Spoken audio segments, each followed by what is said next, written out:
Next, basic body construction. A series of tests to determine comparative strength of cabs and bodies. First, a side door from a Corvan.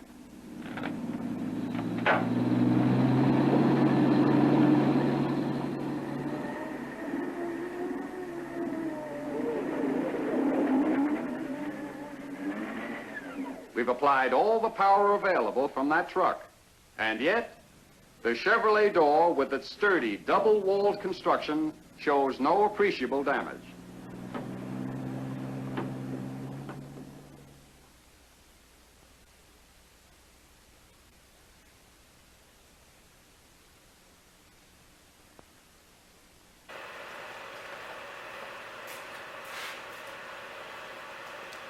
Well guys, you can see the truck is in no condition for a test drive, but we gotta hear it bark.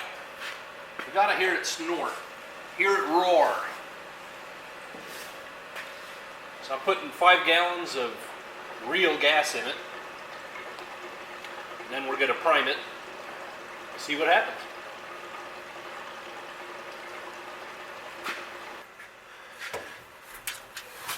Now I want as least fuss as possible with this fuel, so I'm going to start with priming the line from the tank to the pump. That'll give that pump it won't have to work on pulling any.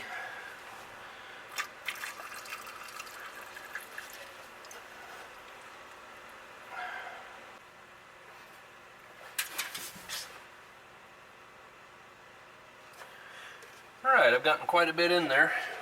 It's got to the point where it stopped going down, so that'll be good enough. Now we'll move on to the carburetor.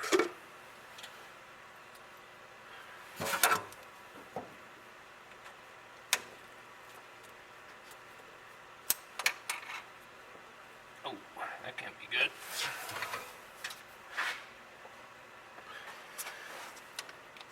And we're just going to fill the bowl as best I can.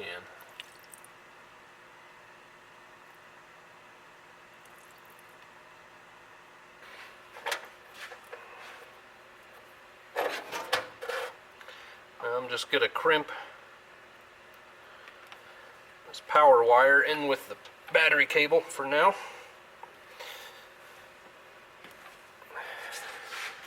Since I will be replacing all of that very soon. Let me get a wrench, tighten that down, then we'll hit the key.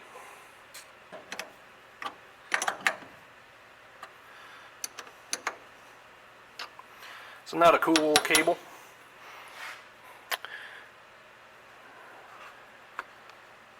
Alright, I'm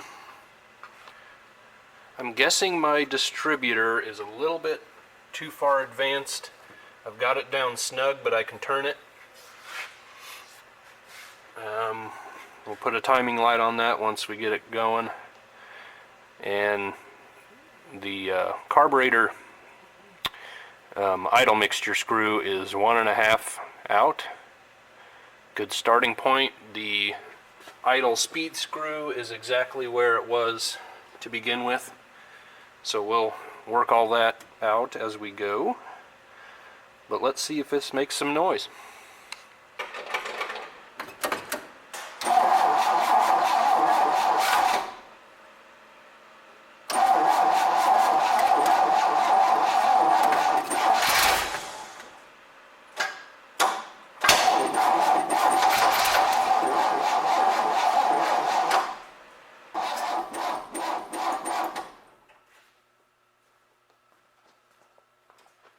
Gonna back off the timing a little bit.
Oil lights out, generator lights out.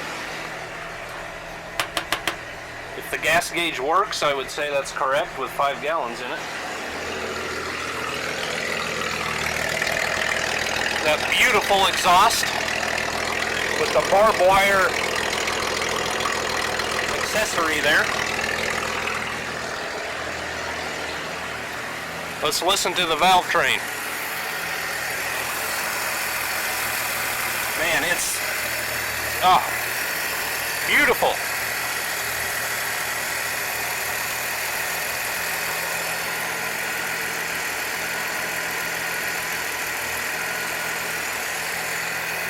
It's running a little fast, but we're going to let it warm up, and I'll put a timing light on it, and we'll get the timing set, and then we'll adjust our carburetor.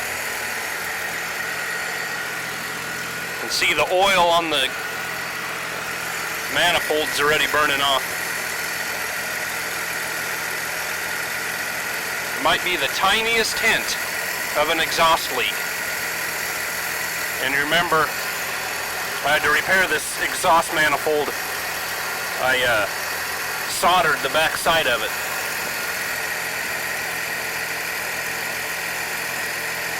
But we'll tighten all the bolts down again once it's been good and hot.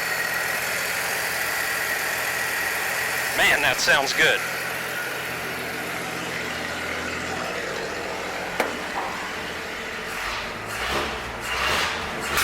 Woo! Definitely need to adjust timing.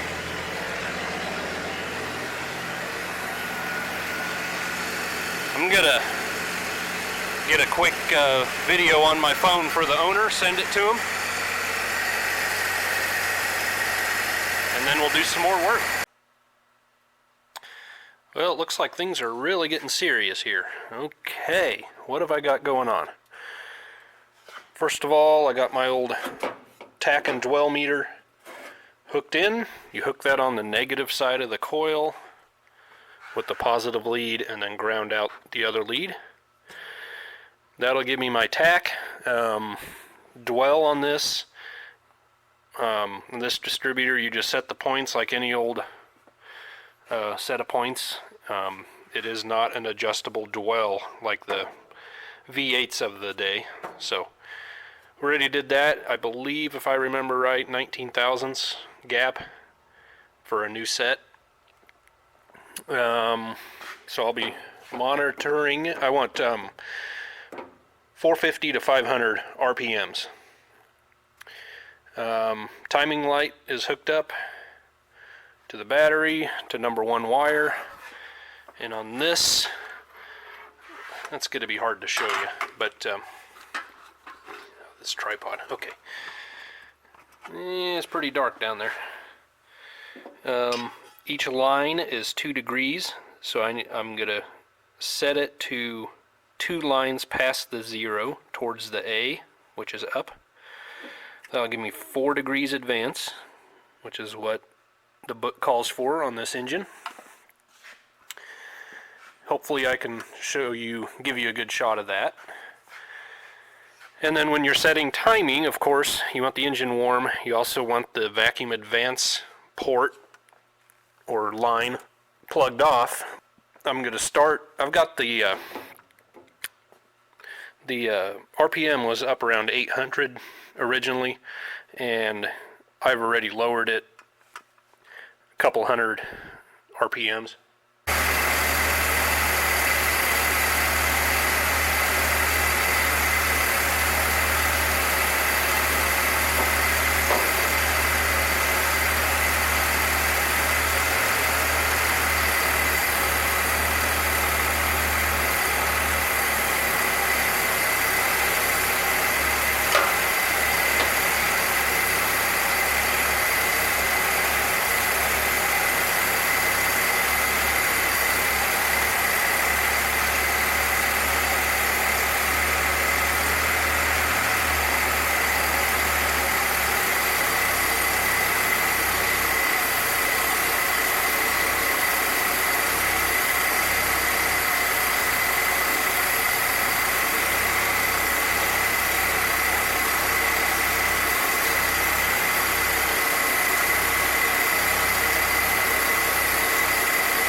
Okay, so I'm going to start with the braking in period, and if I can do that with the idle speed, then I will.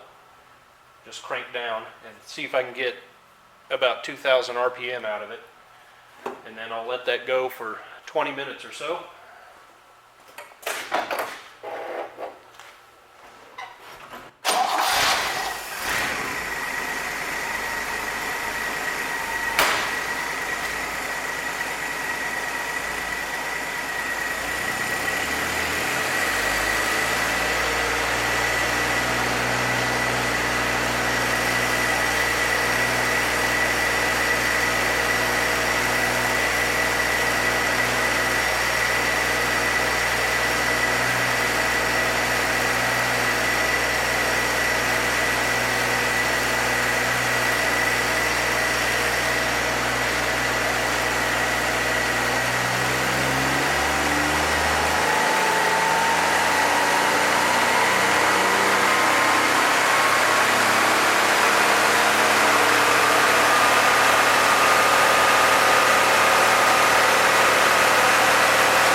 Okay, I brought it back down to 500. I'm going to let it run there for maybe another 5 minutes and just naturally cool down, and then I'll shut it down.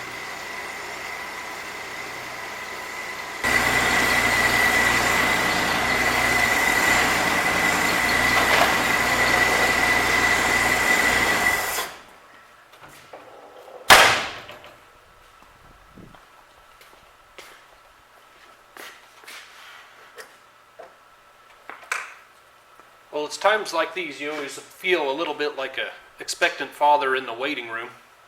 Not that I would know what that feels like, because I was always in the delivery room. You don't know your wife until you've seen her abdomen cut open and a living human being pulled from it. But anyway. But it seemed to have held up well. So those rings should be seated into the cylinder walls now. Broke in everything. No new noises. Oil pressure stayed up. Coolant didn't overheat. I do actually have a leak. It's coming. It's dripping off the motor, the heater motor there. So my heater core is bad. So we'll get to dig into that. So I was just starting to look into my heater core leaking problem. Oh boy. You in there? There it is. Wow. Okay, the other thing I've prepared here is on my vacuum advance line. I've disconnected it from the distributor, plugged it with the golf tee that they had it plugged off with permanently earlier. And then I've pulled the plug out of the intake manifold and hooked in my vacuum gauge. So now I have, it's running about the RPMs it needs to be, about 500. I set my timing at 4 degrees. Now I'm going to finish adjusting my idle mixture with the vacuum gauge, and then I'll keep adjusting the idle speed accordingly, because that's going to change when you change your mixture, and then we'll slowly get it dialed in. I did have a fuel leak here, and this fuel inlet wasn't tight enough, so that's all that was.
Well, there you go, guys. Thanks for joining me on this one. This was one I was excited for. And according to a lot of comments, so were you. So I'm glad I could have you with me when we got it running for the first time. Now, there's only one red flag, potentially. One thing I don't like, my vacuum is at about 17, and that's pretty much on the low end of where you want the vacuum gauge to be. Hopefully once you get a few miles on it and those rings finish seating in, wearing in, that'll go up a little bit. Other than that, starts right off with the turn of a key. Idle's real nice, so I think we're good to move on. What's next? As you've seen, I've got the wheels off. I'm working on brakes, and come back and we'll dig through those. Bye-bye.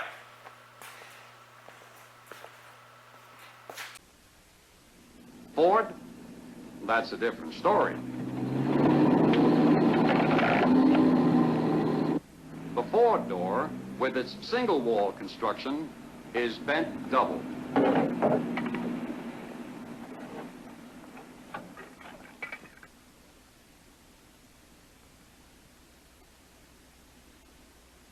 Chevy's structural rigidity really pays off.